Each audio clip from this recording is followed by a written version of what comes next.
پر درود پاک پڑھتا ہوگا۔ آئیے محبت کے ساتھ ایک بار باآواز بلند درود پاک پڑھیں۔ صلو علی الحبیب صلی اللہ تعالی علی محمد صلی اللہ علیہ وسلم۔ میرے میٹھے اور پیارے اسلامی بھائیوں، مدنی چینل کے ناظرین، کامیاب تجارت کیا ہوتی ہے، کیسے کی جاتی ہے اور کس کو کامیاب تاجر کہا کرتے ہیں؟ الحمدللہ کسب حلال کمانا، کسب معاش کمانا، یہ انبیاء علیہم السلام کا بھی طریقہ تھا۔ میرے آقا مدینے والے مصطفیٰ صلی اللہ تعالی علیہ وسلم نے بھی بزنس کو، تجارت کو اختیار فرمایا۔ خود صحابہ اکرام علیہم الرضوان اور انبیاء علیہم السلام اور اولیاء اعظام کا بھی انداز ہوا کرتا تھا۔ وہ کس قسم سے تجارت کیا کرتے تھے؟ حضرت سیدنا یونس بن عبید بصری رحمت اللہ تعالی علیہ بھی ایک بہت بڑے اور کامیاب بزنس مین تھے۔ آپ جبے کا کاروبار کیا کرتے تھے، کپڑے کی شاپ تھی آپ کی، اور آپ کی دکان پر بہت ساری کوالٹی کے وہ جبے فروخت ہوا کرتے تھے۔ ایک بار آپ نماز کی خاطر اپنی دکان سے مسجد کی طرف بڑھے کہ پیچھے سے ایک گاہک آیا، اور جو پیچھے ایک آپ کا ملازم تھا، جو آپ کی شاپ پر کام کرنے والا بندہ تھا، اس نے جبے کا ریٹ معلوم کیا تو اس نے بتایا کہ اس جبے کی قیمت 400 دینار ہے۔ گویا اس کو وہ پسند آیا اور اس نے وہ جبہ خرید لیا۔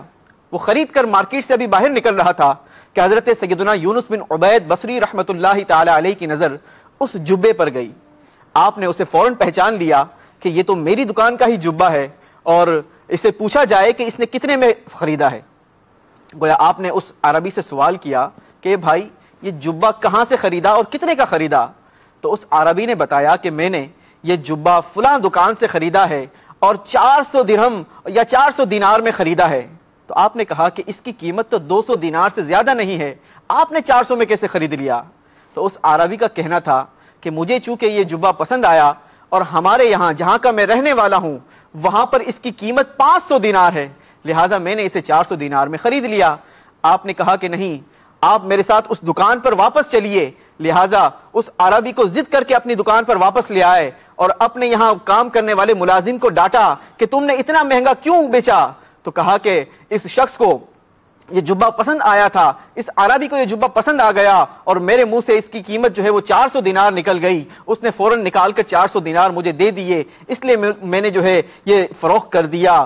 آپ نے اس کی سرزنش کی اور اس کی تربیت کرتے ہوئے فرمایا کہ کیا تم اس بات کو پسند نہیں کرتے جو خود اپنے لیے پسند کرو وہی اپنے مسلمان بھائی کے لیے پسند کرو؟ حالانکہ میرے میٹھے اور پیارے اسلامی بھائیوں، بعض اوقات بعض چیزوں میں نفع زیادہ لے لینا یہ شرعاً ممنوع نہیں، لیکن سبحان اللہ ہمارے اسلاف کا کیا انداز ہوا کرتا تھا، ان کا کیا ایٹیٹیوڈ ہوا کرتا تھا، جو چیز اپنے لیے پسند کروں وہی میرے مسلمان بھائی کے لیے پسند کروں۔ سبحان اللہ۔ ایک اور بزرگ کے بارے میں آتا ہے، حضرت سیدنا محمد بن منقدر رحمت اللہ تعالی علیہ، آپ کے بارے میں بھی سیم اسی قسم کا واقعہ ملتا ہے۔ لیکن جب اس عربی نے پوچھا کہ یہ کون شخص ہے کہ جس نے اتنا مہنگا خریدنے کے باوجود آج جو ہے وہ مجھے اس کی قیمت واپس کر دی، تو بتایا گیا کہ یہ محمد بن منقدر رحمت اللہ تعالی علیہ ہیں۔ سبحان اللہ۔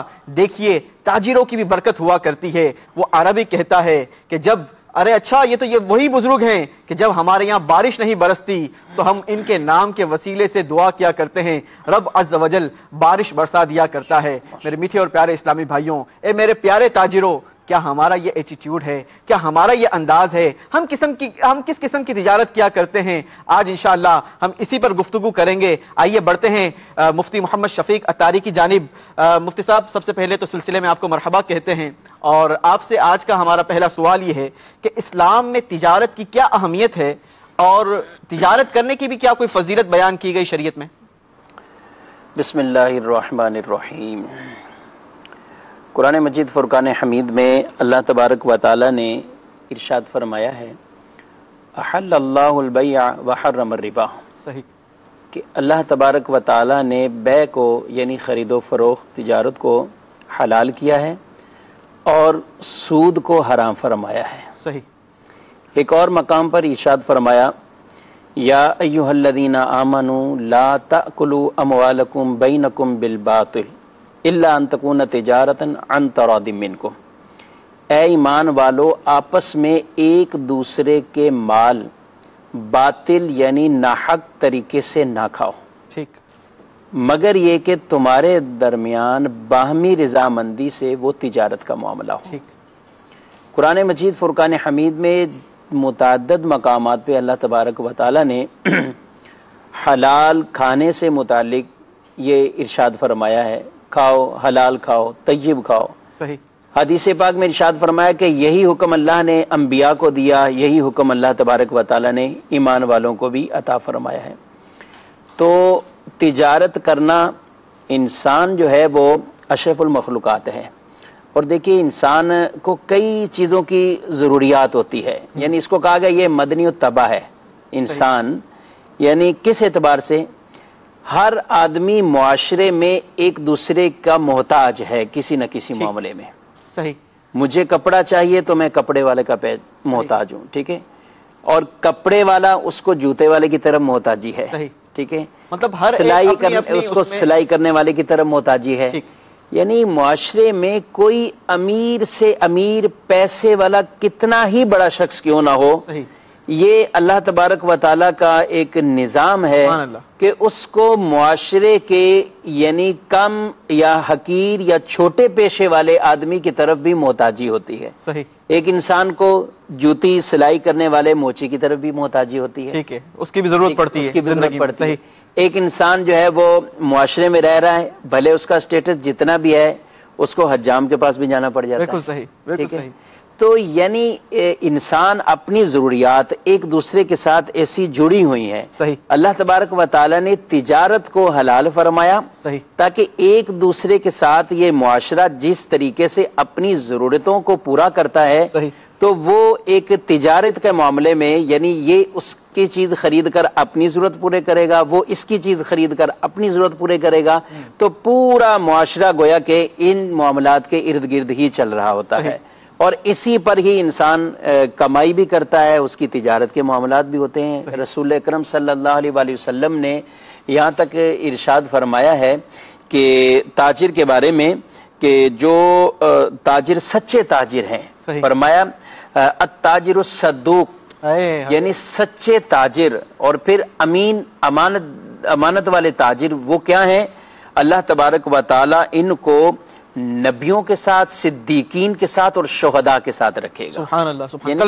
کل بروز قیامت ان کو اتنا بڑا مقام مرتبہ عطا فرمائے گا کہ ان کو ان کے ساتھ، نبیوں کے ساتھ، صدیقین کے ساتھ اور شہداء کے ساتھ، مگر شرط یہ ہے کہ وہ سچا تاجر ہو، امانتدار ہو، سچ بولنے والا ہو۔ اس کی صفات انشاءاللہ ہم اور حدیث کی روشنی میں بیان کرتے ہیں۔ ایک اور حدیث میں ارشاد فرمایا کہ ان اللہ یحب المؤمن المحترف، اللہ تبارک و تعالی کام کاج کرنے والا پیشہ ور آدمی کو پسند فرماتا ہے۔ سبحان اللہ۔ یعنی جو پیشہ اختیار کیا ہوا ہے، کام کاج کرتا ہے، اس کو اللہ تبارک و تعالی رب عز و جل پسند فرماتا ہے۔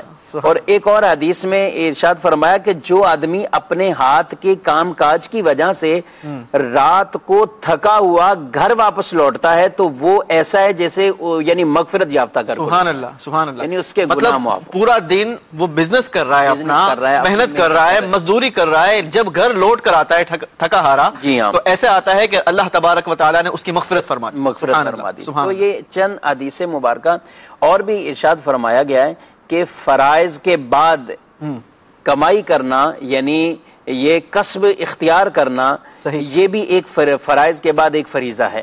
صحیح۔ یعنی آدمی اتنا تو کمائی ہر ایک انسان کے لیے، یعنی شرعی فقہی حکم یہ ہے کہ انسان پر اتنا کمانا، کسب کرنا، چاہے وہ تجارت کے ذریعے ہو، چاہے وہ کوئی پیشہ اختیار کرتے ہوئے ہو، چاہے وہ ملازمت اختیار کرتے ہوئے ہو، چاہے کوئی بھی معاملہ ہو، کوئی بھی جائز ذریعہ اختیار کرتے ہوئے اتنا اس کا کمائی کرنا، یعنی کمانا کہ جس کا اس کے ذمے نفقہ لازم ہے، خرچ لازم ہے، یعنی اس کے بچے ہیں، بیوی ہے، اسی طرح والدین محتاج ہیں تو والدین کا خرچ ہے، تو اتنا کہ یہ ان کے لیے کفایت کر جائے اور اسی طرح اگر اس پر انسان پر قرض ہے تو قرض کی ادائیگی ہو جائے. صحیح. یعنی اتنا کمانا تو ہر انسان کے لیے ضروری ہے کہ وہ اتنا کمائے کہ وہ ان کے لیے کفایت کر دے, ان کی روزمرہ کی زندگی کی ضروریات جو ہیں ان کے لیے وہ کفایت کر جائے.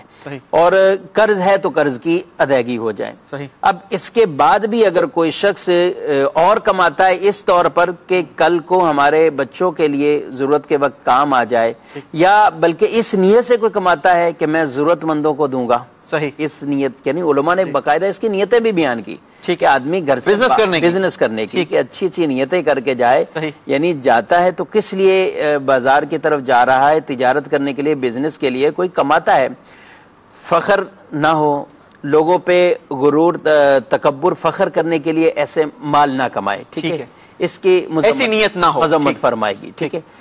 کوئی آدمی اگر اس لیے کماتا ہے یعنی اپنی ضرورتوں سے زائد کماتا ہے, ہٹ کر کماتا ہے, زیادہ کماتا ہے کہ ضرورت مند آئیں میں ان کو بھی دوں گا, ٹھیک ہے, محتاجوں پر بھی خرچ کروں گا, یہ قابل ثواب عمل فرمایا گیا.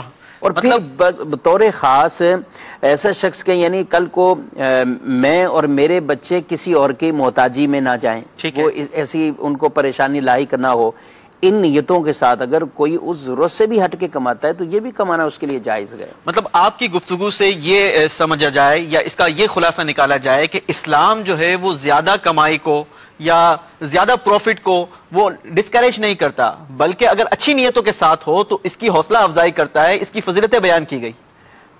جی ہاں, اس طور پر یعنی کمانے کو, کمانے کو پروفٹ یعنی کسی چیز پر نفع لینے کے حوالے سے وہ اگرچہ شریعت مطہرہ نے اس کی بھی کوئی حد بندی یوں نہیں کی کہ جیسے عام جو ہماری اشیاء خرید و فروخت میں عام معاملات میں, الا یہ کہ بعض جگہ جہاں پر جو ہے وہ قانونی تقاضے آ جائیں جن کی ثمن وغیرہ قیمت جو ہے وہ متعین ہوتی ہے, وہ اس کے چند احکام جدا ہیں. لیکن عام طور پہ جو لوگ سمجھتے ہیں بعض اوقات کہ بالکل جو ہے وہ آٹے میں نمک برابر ہی نفع ہونا چاہیے, اس سے زیادہ لیا تو وہ سارا ہی حرام ہو جائے گا. ایسا نہیں ہے, ایسا نہیں ہے. ایک آدمی نے اگر اپنی چیز ہے اس کی 100 روپے کی ہے تو وہ 110 کی بیچتا ہے, وہی چیز 120 روپے کی بیچ رہا ہے. البتہ یہ ہم ضرور کہیں گے کہ جیسے آپ نے شروع میں ہی بزرگوں کی حکایت کو بیان کی کہ مسلمانوں کے ساتھ خیر خواہی کا جذبہ, امیر علیہ سنت دامت برکاتہ علیہ کتنی مرتبہ اس چیز کو فرمایا تو آپ سستے ہو جاؤ, یعنی لوگوں سے نفع کم لو, آپ دیکھیں گے کہ اس کے اندر برکت بھی کتنی ہوگی اور آپ دیکھیں گے اس کے فوائد بھی کتنے. حضرت سیدنا سری سقطی رحمۃ اللہ تعالی علیہ کے بارے میں واقعہ ملتا ہے کہ چونکہ آپ بھی بڑے بزنس مین تھے, تاجر تھے, لیکن آپ نے ایک اپنے اوپر فکس کیا ہوا تھا کہ میں 3% سے زیادہ وہ نفع نہیں لوں گا. ایک بار آپ نے ایک ڈیل کی اور آپ نے جو ہے وہ بادام خریدے, اچھا جتنی کوانٹٹی میں خریدے وہ تقریباً 60 دینار کے بنتے تھے. 96 سا جو سا کہا جاتا ہے عربی میں, ایک تول کا نام ہے یہ, تو 96 سا 96 سا آپ نے وہ بادام خریدی اور وہ خریدی 60 دینار میں, 60 دینار میں. اچھا آپ کے پاس ایک بائر آیا اور اس نے عرض کی کہ حضور والا یہ آپ بادام آپ کے پاس ہے, آپ بیچیں گے؟ آپ نے کہا بالکل بیچوں گا. تو کہا کیا قیمت لیں گے؟ آپ نے کہا 63 درہم, 63 درہم میں آپ سے لوں گا. تو جو لینے والا تھا, مفتی صاحب یہ بھی بڑی سیکھنے والی بات ہے کہ جو لینے والا تھا اس نے کہا کہ حضرت مارکیٹ میں بادام کے ریٹ جو ہے وہ 90 سا ہو چکے ہیں, 90 درہم ہو چکے ہیں, 90 دینار جو ہے وہ اس کا ریٹ ہو چکا ہے, تو آپ اس جو آپ کے پاس جتنی کوانٹٹی ہے وہ کوانٹٹی تو 90 دینار کی بنتی ہے, آپ وہ 90 دینار میں فروخت کریں. تو آپ نے کہا نہیں, میں نے اپنے اوپر یہ حد مقرر کر رکھی ہے کہ میں اپنی جو قیمت بائنگ ہے جو میری قیمت فروخت ہے اس پر صرف 3 جو ہے وہ نفع لوں گا, 3% نفع لوں گا. تو میں 63 دینار جو ہے وہ آپ سے نفع لوں گا, اس سے زیادہ نہیں لوں گا. اس نے بھی وہ بھی ایک جسے کہا جائے کہ بہت اچھا تجارت مین تھا, تاجر تھا. اس نے کہا کہ میں آپ سے یہ نہیں کر سکتا چونکہ میں نے بھی قسم کھائی ہے کہ جو قیمت بازار کی ہوگی میں وہی قیمت دوں گا, اس سے کم نہیں دوں گا. اب وہ جو ڈیل تھی وہ دونوں کے درمیان نہیں ہوئی, حالانکہ دینے والے کو بھی نفع تھا, لینے والے کو بھی نفع تھا, لیکن دونوں نے اپنے اوپر ایک حد مقرر کی ہوئی تھی, تو یہ ڈیل نہ ہو سکی. تو یہ کتنا خوبصورت انداز ہے کہ اپنے اوپر ایک حد مقرر کرنا. آج تو جناب کہا جاتا ہے کہ نفع اگر کوئی منوپولی آئٹم ہو جائے, بازار میں شارٹ ہو جائے. حضرت سیدنا عثمان غنی رضی اللہ تعالیٰ عنہ کی وہ بڑی خوبصورت حکایت ملتی ہے کہ مدینہ منورہ میں سیدنا صدیق اکبر رضی اللہ تعالیٰ عنہ کے دور میں وہ قحط کا سا سما ہو گیا, غلہ کم ہو گیا. اسی دن آپ کی جو ہے وہ 100 اونٹ بیما ساز و سامان بیما گلے کے لدے ہوئے وہ مدینہ شہر میں داخل ہوتے ہیں، آپ کے پاس تجار جمع ہو جاتے ہیں کہ حضرت یہ گلہ جو ہے وہ آپ ہمیں فروخت کر دیں تاکہ ہم مسلمانوں کے بازاروں میں جا کر اسے فروخت کریں، مسلمانوں کو گلوں کی فراوانی ہو جائے. تو آپ نے فرمایا کہ بتاؤ کہ تم مجھے کتنا نفع دو گے؟ تو کہا کہ تاجروں نے کہا کہ آپ 10 کے 12 لے لیجئے، 2% نفع لے لیجئے. پھر کہا کہ نہیں مجھے اس سے زیادہ مل رہا ہے، آپ بتائیں اور کتنا دیں گے؟ تو کہا کہ 12 نہیں 14 لے لیجئے، 4% نفع لے لیجئے. آپ نے کہا مجھے اس سے بھی زیادہ مل رہا ہے. تو کہا اچھا فائنل سب نے میٹنگ کی، سب نے مشورہ کیا کہ بھائی 5% نفع دے دیا جائے. آپ سے کہا کہ جناب آپ 5% نفع لے لیں. آپ نے کہا مجھے اس سے بھی زیادہ ملتا ہے. حالانکہ اس وقت وہ آئٹم مدینہ شہر میں بالکل تھا ہی نہیں، گلہ بالکل موجود نہیں تھا. آپ چاہتے تو آپ وہ مونوپولی آئٹم تھی آپ کے پاس، آپ چاہتے اس پر بہت زیادہ نفع کما سکتے تھے، لیکن آپ نے کہا کہ مجھے اور زیادہ مل رہا ہے. تو تاجروں نے کہا کہ حضرت بتائیے کہ سارے مدینے کے جو تجار ہیں، جتنے بھی تاجر حضرات ہیں، وہ تو آپ کے پاس موجود ہیں، آپ کو اتنا نفع کون دے رہا ہے؟ تو آپ نے فرمایا کہ مجھے میرا رب 1 درہم کے بدلے 10 درہم دے رہا ہے، بتاؤ تم کیا مجھے اتنا نفع دے سکتے ہو؟ ان تاجروں نے کہا کہ ہم اتنا نفع نہیں دے سکتے. اچھا اب آپ نے کیا کیا؟ اس کی ڈیل تاجروں سے نہیں کی بلکہ رب العالمین سے کی. فرمایا کہ تاجروں گواہ ہو جاؤ، میں یہ سارا کا سارا مال مسلمانوں پر صدقہ کرتا ہوں. تو حالانکہ اس وقت آپ جو ہے یہ اس پر بہت زیادہ نفع کما سکتے تھے. تو یہ الحمدللہ ہمارے اسلاف کا انداز ہوا کرتا تھا. آج کی تجارت کا انداز مفتی صاحب آپ کے سامنے ہے کہ اگر کسی کے پاس کوئی ایسا موقع مل جائے، کوئی شارٹ ایسی مونوپولی آئٹم مل جائے، تو اب بندہ کہتا ہے کہ جناب میں کتنا بڑا تاجر ہوں، میں بتاتا ہوں کہ تجارت کسے کی جاتی ہے، نفع کیسے کیا جا سکتا ہے. کیا کہیں گے اس بارے میں؟ یہ تو یعنی یہ جو واقعہ آپ نے بیان کیا حضرت عثمان غنی رضی اللہ تعالیٰ عنہ، یہ تو اس وقت جب لوگ بالکل محتاج بیٹھے ہوئے ہیں انتظار میں، اپنی جانوں کو بچانے کے لیے، اپنے گھر والوں کو کھلانے کے لیے ان کے پاس غلہ نہیں ہے، اور اس انتظار میں قحط کا ایک وہ وقت تھا. یعنی یہاں تو معاملات ایسے ہوتے ہیں کہ جو چیز آگے 4-6 مہینے بعد شارٹ ہونے والی اس کو پہلے سے جمع کیا جاتا ہے، باقاعدہ اس کی پلاننگز کی جاتی ہے. یعنی کون سی ایسی چیز ہے کہ جس کو لیا جائے. اور یعنی چند سال پہلے اگر دیکھا جائے، ہم 2-3 سال پہلے رمضان شریف میں بہت زیادہ گرمی کی یہاں شدت ہوئی تھی، معاملات ہوئے، ہیٹ اسٹروک بھی ہوا تھا. اب جی ہاں، اب جو اس طرح کی جو گرمی روکنے والے ایئر کنڈیشن ہو گئے، ایئر کولر ہو گئے، پنکھوں کے سسٹم، تو یہ ان کی قیمتیں کہاں سے کہاں چلے گئی ہیں. تو ایسے مواقع پر بطور خاص یعنی کیفیت یہ واقعی بزرگوں کی یہ واقعات یہ لگتا ہے ایسا کہ جیسے کتابوں کی زینت ہیں اس طریقے سے. حالانکہ ہمارا اصل میں مجھے یہ سمجھ آتی ہے اس میں کہ مسلمان جو ہے وہ دین اسلام سے دور ہوتا جاتا ہے، اسلام کی تعلیمات سے دور ہوتا جا رہا ہے، جس کی وجہ سے حالانکہ پیارے آقا علیہ الصلوۃ والسلام کی حدیث مبارکہ نے دین خیر خواہی ہے. جی ہاں بالکل. تو بندہ جو ہے وہ مسلمانوں کے ساتھ خیر خواہی والا معاملہ رکھے، ایسا راستہ اختیار کرے کہ جس سے دوسرے مسلمان کو فائدہ ہو. ٹھیک ہے مجھے بھی نفع ہو، نومینل سے نفع کر لیں، اس کی منع نہیں ہے، لیکن وہ کہا جاتا ہے نا کہ ایک ہی واری میں ذبح کر دینا. آج کل تو یہ انداز دیکھا جاتا ہے ایک ہی وار میں سب کو جو ہے نا وہ ایک حدیث پاک ہے. نبی کریم صلی اللہ علیہ وسلم نے ارشاد فرمایا کہ پچھلے زمانے میں ایک شخص تھا، اس کی روح قبض کرنے کے لیے جب فرشتہ آیا تو اس سے کہا گیا تجھے معلوم ہے کہ تو نے کچھ اچھا کام کیا ہے؟ اس نے کہا میرے علم میں نہیں ہے کوئی ایسا کام کہ جس کو میں اچھا کہہ کر آپ کو پیش کروں، الا یہ کہ ان کا غور کرو اور بتاؤ. تو اس نے کہا یہ ہے کہ میں دنیا میں لوگوں سے کاروبار کرتا تھا اور ان کے ساتھ اچھی طرح پیش آتا تھا.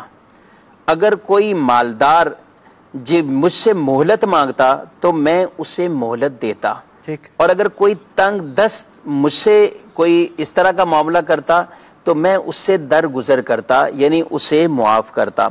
اللہ تبارک و تعالی نے اس آدمی کی غلطیوں کو، خطاؤں سے بھی درگزر فرما کر اس کی بخشش فرما دی ہے.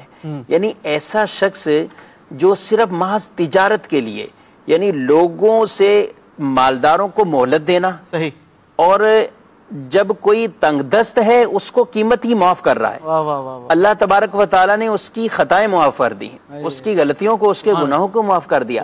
تو کاروبار، تجارت، یعنی ایک آدمی، یہ خیرخواہی کتنی بڑی خیرخواہی کسی کے ساتھ بن سکتی ہے. بزرگوں نے اچھے تاجر کے اوصاف میں سے ایک وصف یہ بھی بیان کیا گیا اور اس کے آداب میں سے بیان کیا کہ اگر کوئی غریب شخص اپنی چیز بیچنے کے لیے تمہارے پاس آ رہا ہو تو تم اس کی قیمت زیادہ لگا دو، اس کی قیمت زیادہ لگا کے اس سے لے لو.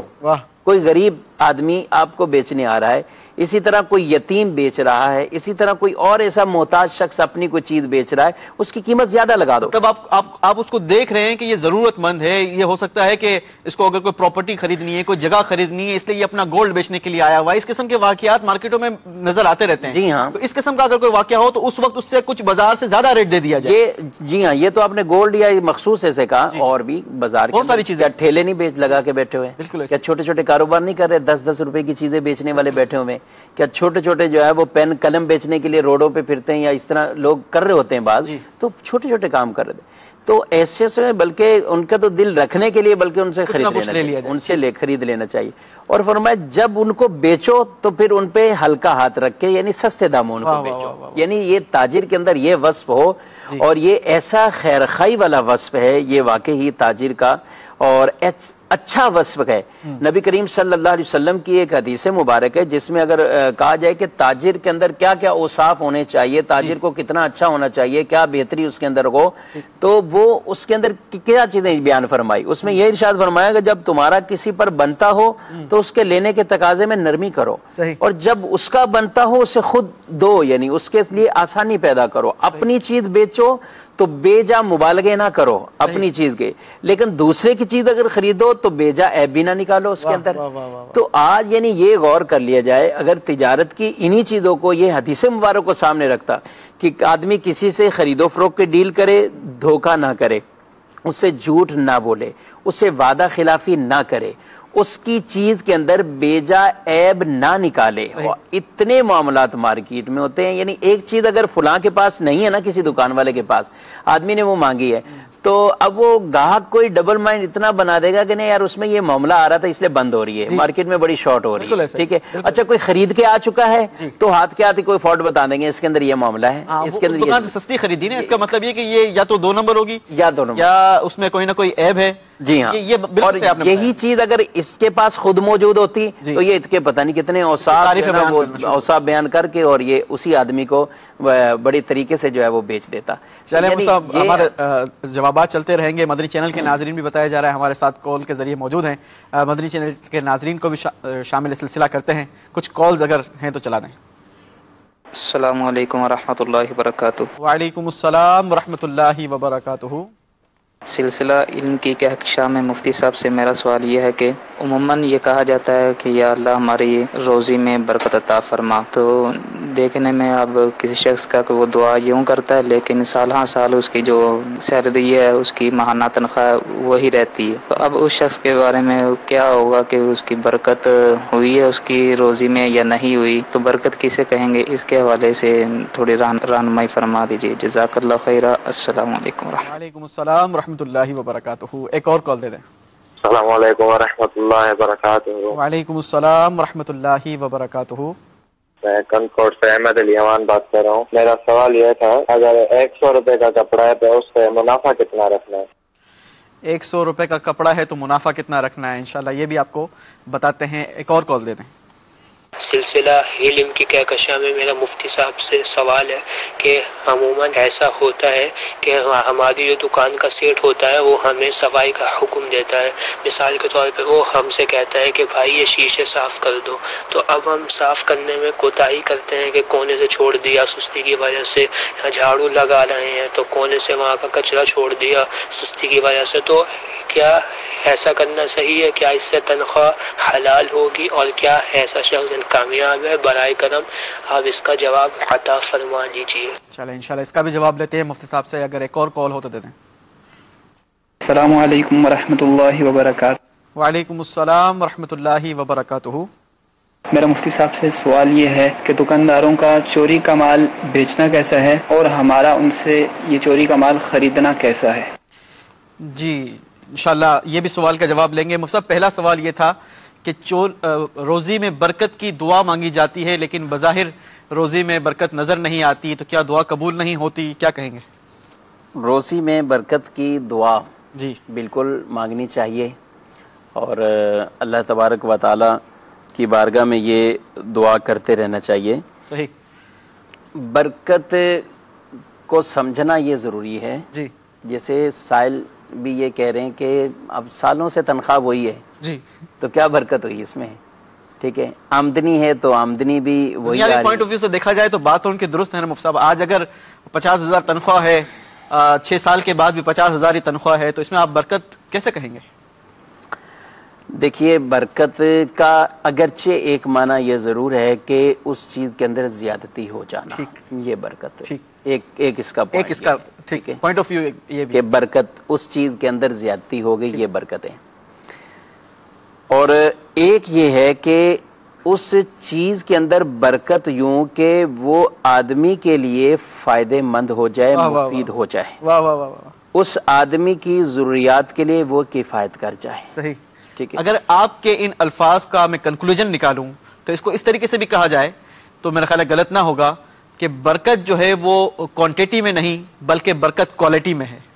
ٹھیک ہے، اس اعتبار سے بھی اب ایک چیز ہے بالفرض نا، موبائل خریدا. جی. ٹھیک ہے، اب اسی طرح آدمی خریدتا بھی ہے، کوئی چیز بیچتا بھی ہے. اب ہم نے موبائل خریدا، کوئی بھی چیز خریدی، ٹھیک ہے، یہ اس کے پاس پیسہ گیا، ہمارے پاس وہ چیز آ گئی. صحیح. ٹھیک ہے، اب اس چیز کی برکت یہ ہے کہ میں نے جس مقصد کے لیے لیا ہے اس کے اوپر وہ دوام ہو جائے، یعنی وہ مقصد مجھے پورا مل جائے اور وہ فائدہ مجھے حاصل ہو جائے. صحیح.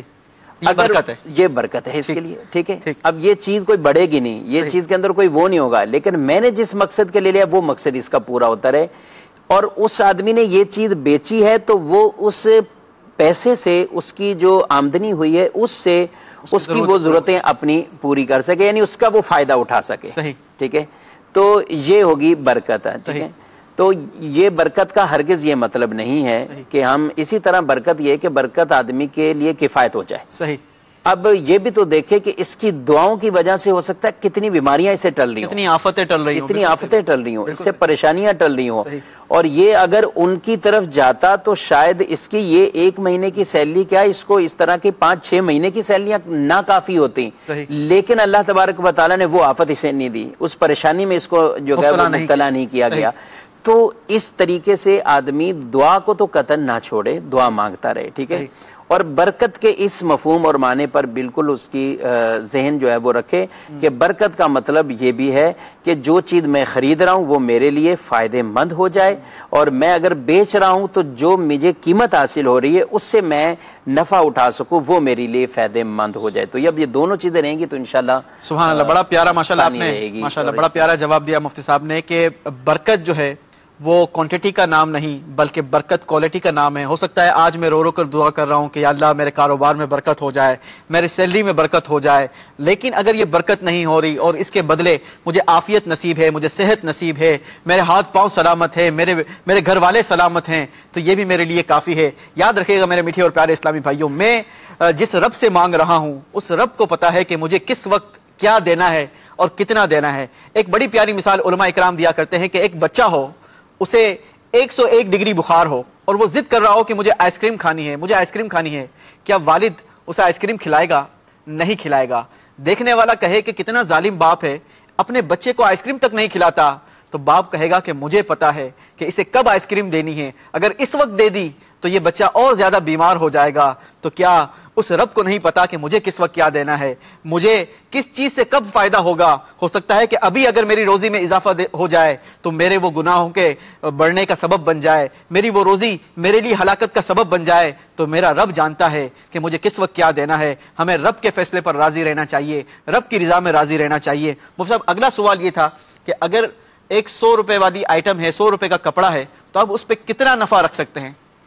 پہلے بھی ابتدان ہم عرض کر چکے ہیں کہ یہ آدمی کی اس کو فکس نہیں، شریعت مطہرہ نے اس کے اوپر رکھا، اس پر یہ اتنا ہی نفع، اور جتنا یہ لینا چاہے یہ لینا جائز ہے، البتہ لوگوں کے ساتھ خیر خواہی کا معاملہ کرتے ہوئے. دوسری بات دھوکہ دہی نہ ہو، تیسری جھوٹ نہ ہو. صحیح.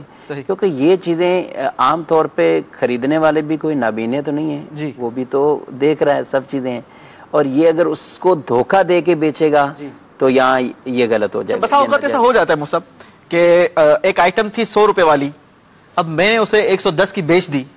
اب بندہ جب بازار میں، ظاہر ہے کہ وہ بازار آیا ہے تو بازار گھومے گا، دوسری 2 دکانوں پر بھی جائے گا، چیک کر لیا کہ یہ آئٹم کتنے کا ہے، دوسری دکان پہ بھی وہ آئٹم موجود ہے، اب وہاں پر اسے 101 روپے کا ریٹ ملا، میں نے 110 کی بیچی ہے. اب وہ گھوم کر آئے گا کہ جناب آپ نے تو مجھے 110 کی بیچ دی، میرے ساتھ تو آپ نے فراڈ کر دیا، یہ کر دیا وہ کر دیا. اب وہی والی بات آپ والی کہ بندہ جو ہے وہ اس کے عیب بیان کرنا شروع کر دیتا ہے کہ جناب وہ فلاں اس کی کوالٹی صحیح نہیں ہے، تو یہ نہیں ہے، اس میں یہ کمی ہے، اس میں وہ کمزوری ہے، اپنی آئٹمز کی تعریفیں کرنا شروع کر دیتا ہے. لیکن سامنے والے کا اعتماد وہ پہ بحال نہیں ہوتا. بحال نہیں ہوگا. ظاہر ہے اس کے ساتھ اس نے دھوکہ دہی کی، اور رسول اللہ صلی اللہ علیہ وآلہ وسلم نے ارشاد فرمایا کہ تاجر ہی فاجر ہے. اللہ یعنی تاجر یہ فاجر ہیں. اللہ. عرض کی گئی یا رسول اللہ صلی اللہ علیہ وآلہ وسلم تاجر فاجر کیسے ہیں؟ کیا اللہ تبارک و تعالیٰ نے بے کو تجارت کو حلال نہیں فرمایا؟ کہا جی فرمایا ہے، لیکن یہ اپنی تجارت میں دھوکے کو اور جھوٹ کو شامل کرتے ہیں. یعنی لوگوں کے ساتھ دھوکہ کرنا. نبی کریم صلی اللہ علیہ وآلہ وسلم نے ارشاد فرمایا کہ من غش فلیس منا، جو دھوکہ کرتا ہے، اب یہ اگرچہ یعنی ملاوٹ والے میں اس طریقے سے دھوکہ کرتا ہے وہ ہم میں سے نہیں ہے. صحیح. تو اب لوگوں کو چاہے ملاوٹ کے ذریعے چاہے لوگوں کو زبانی طریقے سے دھوکہ دینا ہے، چیز بتانا کچھ، دکھانا کچھ، دینا کچھ، اس کو بات کچھ کرنا اور اس کے بعد اس کا نتیجہ رزلٹ کچھ آنا، یہ معاملات جو ہے نا وہ دھوکہ دہی والے. یہ انسان یہ نہ سمجھے کہ آج میں نے اس کو دھوکہ دے کر یہ پیسہ کما لیا ہے. برکت کا ہم نے ایک مفہوم یہ بھی بیان کیا کہ جو آپ نے کمائی کی ہے وہ آپ کے لیے مفید ہو، یہ بھی برکت ہے، لیکن وہ آپ کے لیے مفید ہی نہ ہو. یعنی اس طور پر کما تو زیادہ لیا ہے لیکن خرچ کہیں اور ہو گیا، نکل کہیں اور چلا گیا. تو اس لیے ان چیزوں سے بطور خاص جو ہے وہ آدمی کو جو ہے وہ بچنا چاہیے. بلکہ ایک بزرگ رحمۃ اللہ تعالی نے کسی کو اپنا کپڑا ہی دے کر انہوں نے کسی دوسرے مقام پر بھیجا اور کہا کہ اس کو بیچنا ہے. ٹھیک ہے، امام اعظم ابو حنیفہ کا غالباً وہ کہا کہ کل ہی اس کو جیسے ہی پہنچنا اسی دن بیچنا، اگلے دن کا انتظار ہی نہیں کرنا. اب انہوں نے وہاں جب گیا تو وہ جو وکیل تھا لے کر گیا سامان، اس کو تاجروں نے دیگر نے کہا کہ یہ یہاں پہ شارٹ ہے معاملہ، جمعے تک اس کو مؤخر کریں اور جمعے میں اس کی قیمت دگنی ہو جائے گی. اب کیا ہوا، یہ انہوں نے کر دیا اور اس کے بعد تحریر بھیج دی واپس کہ ہم نے اس کو اتنے دن بعد بیچا اور ہمیں دگنی یہ اس میں بچت ہوئی اور اتنا یہ ہوا. اب انہوں نے کہا کہ یہ اتنے دن تک وہاں لوگوں کو یہ چیز نہیں بیچی گئی. ٹھیک ہے، تو پھر تحریر لکھ کر ان کو واپسی بھیجی اپنے وکیلوں کو کہ یہ جو کچھ کمایا ہے یہ وہاں بصرہ کے لوگوں پر فقراء پہ صدقہ کر دو. یہ جو اتنے دن ان پر روک کر چیز کو تم نے کما لیا ہے اس کو صدقہ کرو. ایک پورا موضوع ہے ذخیرہ اندوزی، جس کو احتکار کہا جاتا ہے. اب اس کی وعیدیں بھی ہیں، پھر اس کے فقہی طور پر اپنے شرح ہے پوری اس کی کہ کن چیزوں میں ذخیرہ اندوزی وہ ممانعت ہوگی اور وہ وعیدوں کے مصداق کون کون سی چیزیں کہلائیں گی. لیکن ہمارے اسلاف اس حوالے سے کتنے محتاط تھے اور جس میں لوگوں کی خیر خواہی ہے وہ کام سب سے پہلے اور مقدم لے کر اسی کام کو جاتے. اب صرف جھوٹ کی نہیں بات، یوسف بھائی آپ بھی مارکیٹ میں دیکھتے ہیں کہ اور کیا کیا معاملات ہوتے ہیں. صاحب آج کل کی اگر ٹرمینالوجی میں کہا جائے نا تو بندہ کہتا ہے کہ جب تک جھوٹ نہیں بولوں گا، ڈوج نہیں دوں گا، میں جناب انڈر انوائسنگ نہیں کروں گا تو میرا تو کاروبار ہی نہیں چل سکے گا. چونکہ میرے برابر دکان والا وہ اسی انداز کے ساتھ مال منگوا رہا ہے، وہ جو امپورٹ کر رہا ہے وہ تو کر رہا ہے 100 روپے کی چیز وہ 80 روپے کی دکھا کر امپورٹ کر رہا ہے. تو میں اگر 100 روپے کا ٹیکس بھر دوں گا تو جناب میں کس طریقے سے اپنے مال کو بیچ سکوں گا؟ میں مارکیٹ میں کہاں کھڑا ہوا ہوں، میں کس طریقے سے کماؤں گا؟ میں نے بھی تو انویسٹمنٹ کی رکھی ہے. ان کے بارے میں آپ کیا کہیں گے؟ اصل میں زیادہ اس چیز پر ہے کہ یہ اگر تصور ختم ہو جائے نا کہ سب لوگ کر رہے ہیں، میں بھی کر لیتا ہوں. صحیح. یہ اگر تصور ختم ہو جائے نا کہ آدمی یہ ذہن ایک بن جاتا ہے لوگوں کا اور یہ آدمی کو ایسا اندھیرے کی طرف اس کو دھکیل دیتا ہے. دینی طور پر بہت سے لوگوں کا یہ تصور بنا ہوگا، نماز کا معاملہ ہو، اچھا اتنے لوگ نہیں پڑھ رہے میں بھی نہیں پڑھ رہا، ٹھیک ہے، اس طرح کے عام معاملے یعنی یہ کرتے دینی معاملات میں. اور پھر لوگ کہتے بھی ہیں یار اتنے یہ کر رہے ہیں ہم بھی اس لیے ان کا حصہ ہیں. حالانکہ کیا بزرگوں نے ہمیں، وہ بھی تو انہی بازاروں میں مارکیٹوں میں بیٹھ کر تجارت کرتے تھے، انہی معاملات کو سامنے رکھتے ہوئے۔ نبی کریم صلی اللہ علیہ وسلم ایک جگہ سے گزرے تو ایک شخص غلہ لگا کر، وہ گندم لگا کر بیچ رہے تھے، تو آپ صلی اللہ علیہ وآلہ وسلم نے اس گندم کے ڈھیر میں ہاتھ ڈالا، اور جب ڈالا تو نیچے سے تری والی گیلی گندم تھا۔ آپ صلی اللہ علیہ وسلم نے فرمایا اے آدمی کیا کر رہا ہے، یہ نیچے اس کے غلہ ہے اور وہ گیلا ہوا ہے۔ تو اس نے عرض کی یا رسول اللہ صلی اللہ علیہ وسلم بارش آ گئی تھی تو یہ بارش کی وجہ سے گیلا ہو گیا تھا، اب بارش کی وجہ سے وہ گیلا ہوا، اس کے اوپر خشک مال رکھ دیا۔ تو آپ صلی اللہ علیہ وسلم نے ارشاد فرمایا کہ تم کیوں نہیں ایسا کرتے کہ یہ اٹھا کے اوپر رکھ دو، یہ گیلا جو نیچے ہی رکھا ہوا ہے یہ اٹھا کر اوپر رکھ دو۔ تو اب پھر ارشاد فرمایا جو ملاوٹ کرے وہ ہم میں سے نہیں۔ اب ذرا غور کریں اس طرح کے معاملات کو، چاہے ایک ٹھیلے والا آدمی ہو، چاہے ایک پھل بیچنے والا ہو، ایک سبزی بیچنے والا ہو، یا کپڑا بیچنے والا ہو، یا کوئی اور تاجر جن میں عموماً چیزیں خریدی جاتی ہیں، وہ ایک اچھی خاصی تعداد کے اندر جب چیزیں ہوتی ہیں تو اس میں ساری مکس کر کے ملا کر جو ہے وہ اس چیزیں دی جاتی ہیں، حالانکہ سامنے والے کی ریکوائرمنٹ کیا ہے۔ یہ چیز اگر ہم دیکھیں تو چاہے وہ گوشت فروش ہوں، دودھ کے معاملات ہوں، سبزی والے ہوں، یا پھلوں والے ہوں، یا اور بھی کپڑوں والے، کوئی سے بھی معاملات ہیں، وہ سب کے سامنے کہ کیا کیا کرتے ہیں۔ ہر آدمی اپنے گریبان میں اس چیز کو ضرور، ہر آدمی اپنی تجارت کو اچھے انداز سے سمجھتا ہے۔ حضرت سیدنا مجھے امام اعظم ابو حنیفہ کا وہ واقعہ یاد آ گیا کہ آپ بھی چونکہ بڑے بزنس مین تھے، کپڑے کا بہت بڑا کاروبار کیا کرتے تھے، اور حضرت سیدنا حفص بن عبد الرحمن کے ساتھ آپ کی پارٹنرشپ تھی، تو آپ نے جب کنسائنمنٹ بھیجا، بہت بڑا کپڑے کی ایک کوانٹٹی تھی، وہ آپ نے حضرت سیدنا حفص بن عبد الرحمن رحمۃ اللہ تعالی علیہ کی جانب بھیجی اور بتایا کہ اس کی فلاں لوٹ میں یہ نقص ہے، اسے جب بھی آپ فروخت کیجئے گا تو اسے بتا کر فروخت کیجئے گا۔ اچھا، جب وہ کنسائنمنٹ آپ تک پہنچی حضرت سیدنا حفص بن عبد الرحمن رحمۃ اللہ تعالی علیہ تک، تو آپ اسے فروخت کرنے کے درمیان اسے بھول گئے، وہ بتانا، نقص بتانا بھول گئے، حالانکہ بھول گئے تھے۔ تو جب حضرت سیدنا امام اعظم ابو حنیفہ نے پھر سے اسے ریپیٹ کیا، اسے پوچھا، اس کی تفتیش کی باقاعدہ کہ جو آپ کو میں نے کنسائنمنٹ بھیجا تھا کیا اسے آپ نے فروخت کر دیا؟ تو جواب ملا کہ جی میں نے فروخت کر دیا۔ تو کہا کہ جو اس میں نقص تھا وہ آپ نے بیان کیا یا نہیں کیا؟ تو کہا کہ نہیں حضور وہ تو میں بیان کرنا بھول گیا ہوں، وہ بتانا بھول گیا ہوں۔ تو آپ نے کہا اچھا بتاؤ کہ کس کو فروخت کی ہے؟ تو کہا کہ مجھے تو وہ بھی یاد نہیں ہے، ٹائم گزر گیا تھا، مجھے وہ بھی یاد نہیں ہے کہ میں نے کس کو فروخت کی ہے۔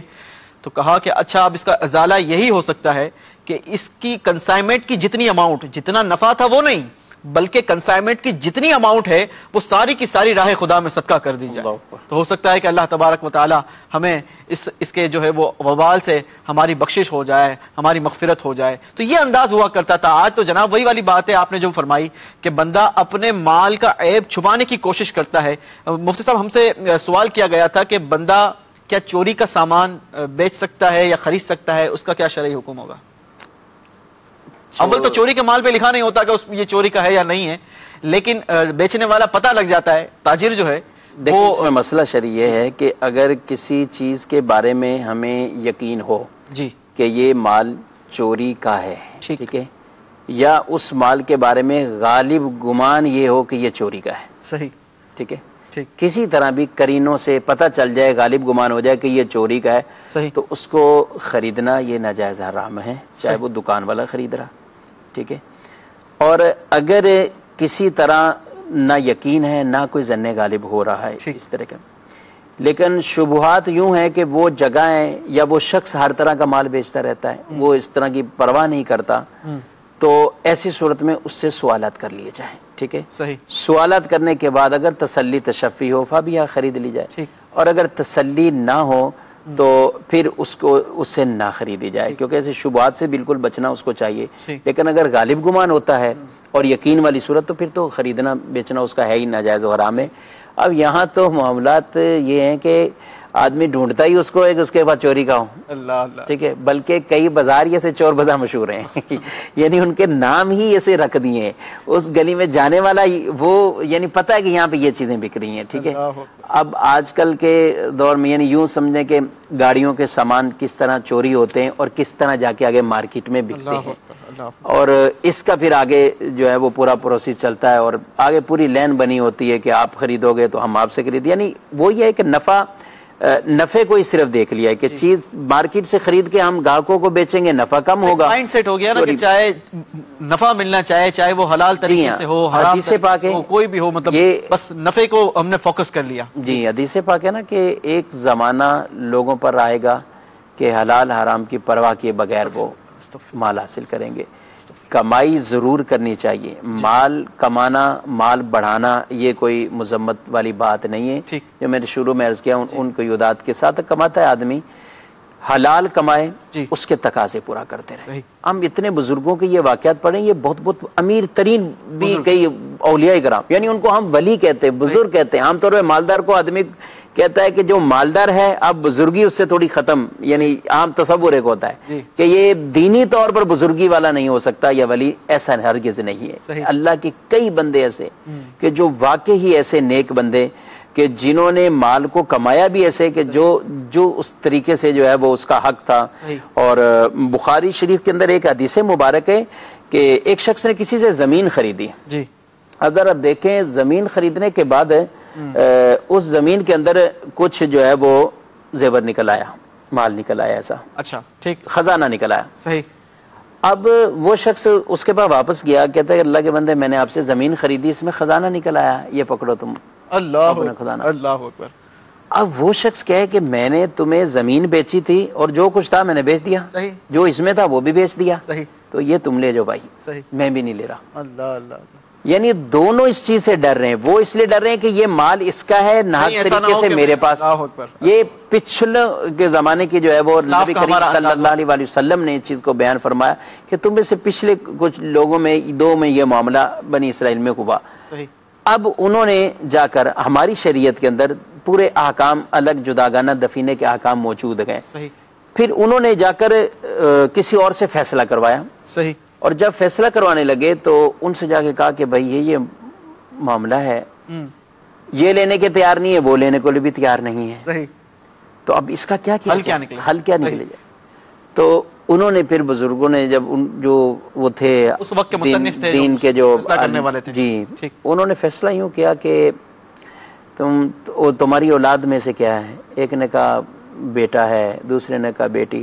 کہا دونوں کی شادی کرو اور یہ مال ان پہ خرچ کر دو. اللہ اکبر. یہ دونوں کی شادی کر کے یہ مال انہی پہ خرچ کر دو. صحیح. اور یوں یہ تمہارے دونوں میں سے کسی کے اوپر معاملہ نہیں آئے گا کہ ایک دوسرے کا مال دبایا، تمہارے اوپر یا تمہاری اولاد پہ خرچ ہوگا یہ مال. صحیح. یعنی بات دیکھیں، یعنی آدمی کو جب یہ چیز آ جائے، احساس ہو جائے کہ مجھے ناحق طریقے سے دوسرے کا مال نہیں کھانا ہے. صحیح. یہ چاہے سیٹ ہو اور چاہے یہ ملازم ہو. صحیح. کیونکہ ملازم ہے تو ملازمت کے لیے بھی تو اپنے احکام ہیں. بالکل صحیح. اور پورے جو ہے وہ امیر اہل سنت کا ایک بہت ہی پیارا رسالہ ہے ملازمت کے بارے میں، جو 50 مدنی پھول ہیں اس کے حوالے سے. اور ہماری ایک جو کال بھی تھی ان کو بھی اسلام بھائی کے جو ملازم کام جتنا دیا جاتا ہے نہیں کرتے، تو اس کی پوری ڈیٹیل تفصیل اس کے حوالے سے کہ کام معتدل تو ہر آدمی کو کرنا ہے. جو ملازم بھی ہے ایک تو بہت رفتار صحیح ہے کہ وہ 1.5 آدمی کا کام ایک آدمی کر لیتا ہے. ٹھیک ہے فابیا، اچھی بات ہے.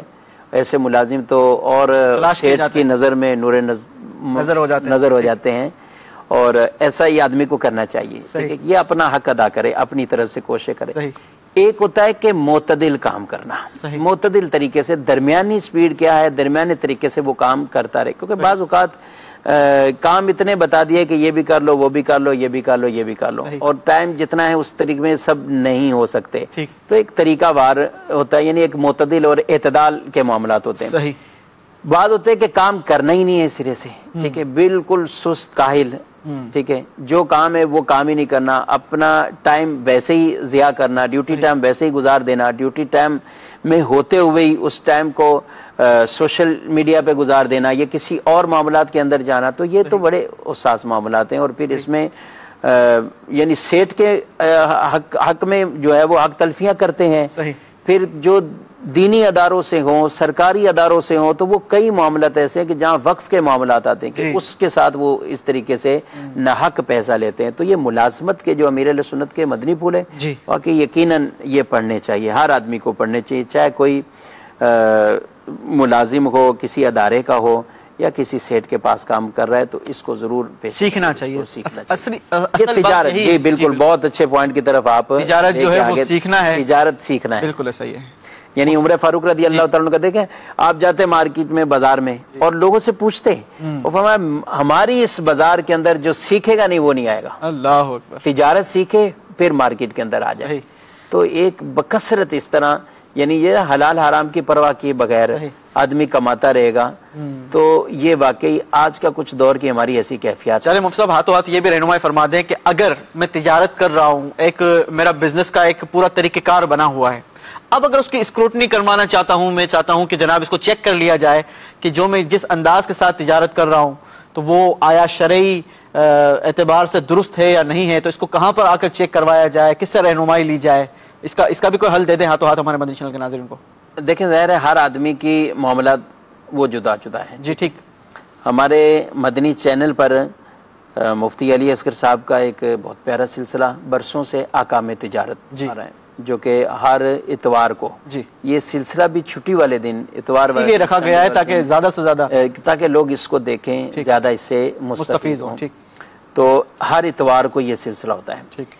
لیکن ظاہر ہے کہ جب آدمی خود مرض میں مبتلا ہو تو پھر وہ یوں ٹی وی پہ کسی ڈاکٹر کے مشورے سن کر وہ اپنے اوپر نہیں لیتا. صحیح، بالکل بڑی پیاری بات ہے. جب کوئی اس طرح کا معاملہ ہے تو اس کو پھر خود طبیب کے پاس جانا ہوگا، مریض کو جانا ہوگا.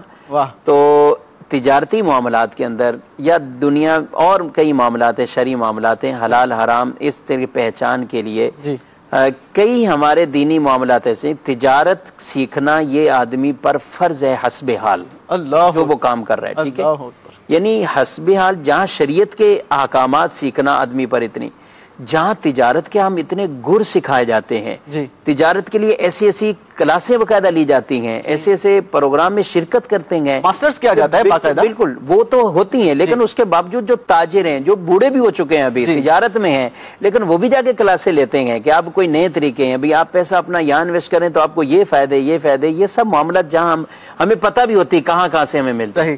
لیکن افسوس سے یہی کہنا پتا ہے کہ ایک دین کے حوالے سے یہ ایک کمزوری ہی کہیں گے اس کو کہ اس طرح توجہ نہیں دی جاتی. اپنے کاروبار کی شرعی سکیننگ کروانی چاہیے. آپ پتہ کر لیں، ضروری نہیں کہ ہر کوئی معذاللہ ایسا کہ حرام ہی کر رہا ہو، ایسا نہیں. بالکل.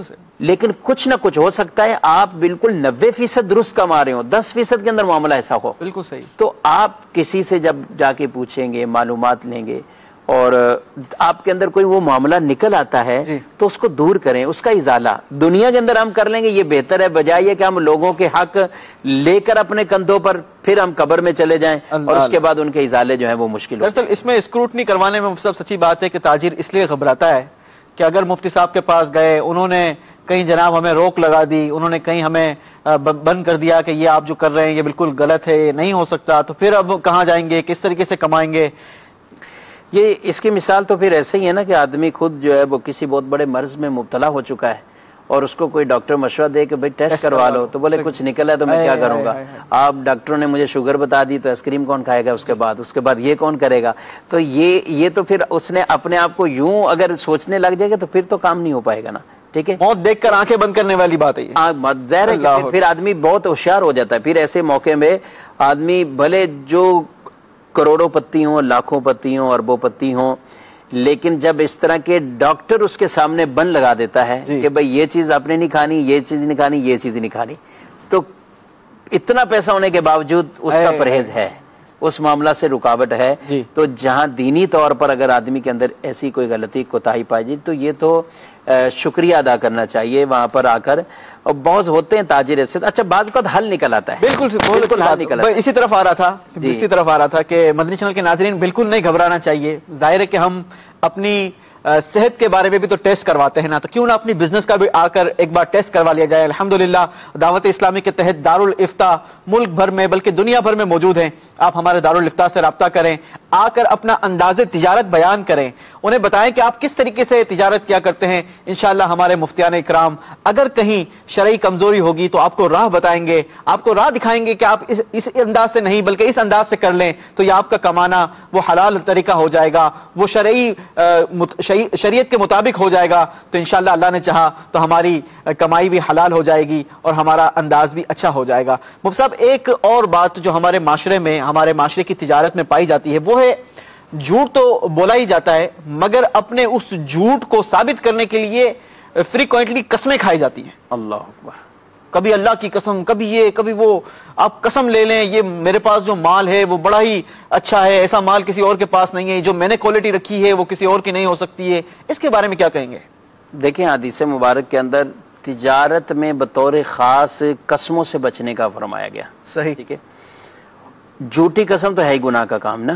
یہ جھوٹی قسم کھا کے لوگوں کو اللہ کا نام لے کر جھوٹی قسمیں کھا کر یہ مال اپنا بیچے گا، یعنی یہ تو گناہ والے کام ہے۔ صحیح، سچی قسم سے بھی منع کیا گیا ہے، سچی فیصد 100% کہ میں سچ ہوں۔ جس چیز کی باقاعدہ ہمارے پاس گارنٹی ہو کہ جی، جو بول رہا ہوں وہ درست سچ ہے۔ بول رہا ہوں، جی، اس کے باوجود اس کی بھی قسم کھانے سے منع کیا گیا۔ اس کے بھی یعنی تجارت میں اس کو شامل نہیں، یعنی قسم بہت زیادہ اگر کوئی ضرورت کے موقع ہو۔ آپ نے دیکھا ہوگا جو آدمی بکثرت قسمیں کھاتا ہو عام طور پہ بھی، جی، تو اس کی بات پہ یقین نہیں کیا جاتا، اور تاجر جب قسمیں کھائے اور وہ بھی اس طرح کثرت کے ساتھ قسموں کا استعمال کرتا ہو تو اس کی بات کا کون اعتماد کرے گا اس طرح؟ تو یہ اللہ کے نام کی بھی یوں بے حرمتی اس طور پر اللہ کے نام کی عزت ہے، احترام ہے، اور وقت ضرورت آدمی اپنی بات کو پختہ کرنے کے لیے قسم ذکر کرتا ہے اور قسم کھاتا ہے، نہ کہ یہ کہ ہم ہر بات پر جو ہے وہ قسمیں اٹھاتے رہیں۔ اچھا، قسم کے بارے میں حدیث میں ارشاد فرمایا کہ قسم مال کو بکوا دیتی ہے، برکت ختم کر دیتی ہے۔ اللہ اکبر۔ اب یہ اتنی بڑی بات، مال تو بک جاتا ہے مال بک لیکن جائے گا۔ برکت غیر سامنے والے یقین کر لے گا کہ یہ قسم کھا رہا ہے آدمی، اب جو اس طرح مال کو بکوا دے گی، لیکن اس کے اندر جو برکت ہے وہ محو ہو جائے گی، اس کی برکت ختم ہو جائے گی۔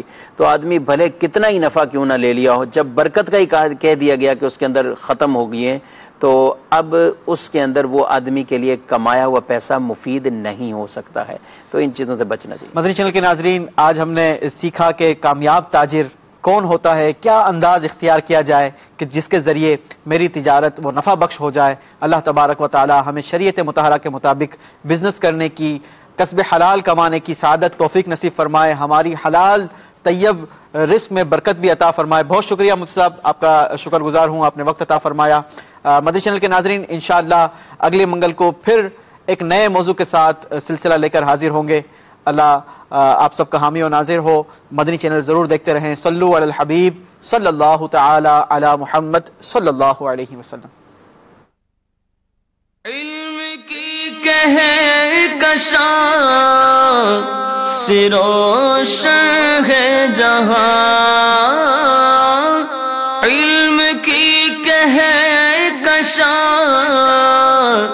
سے روشن ہے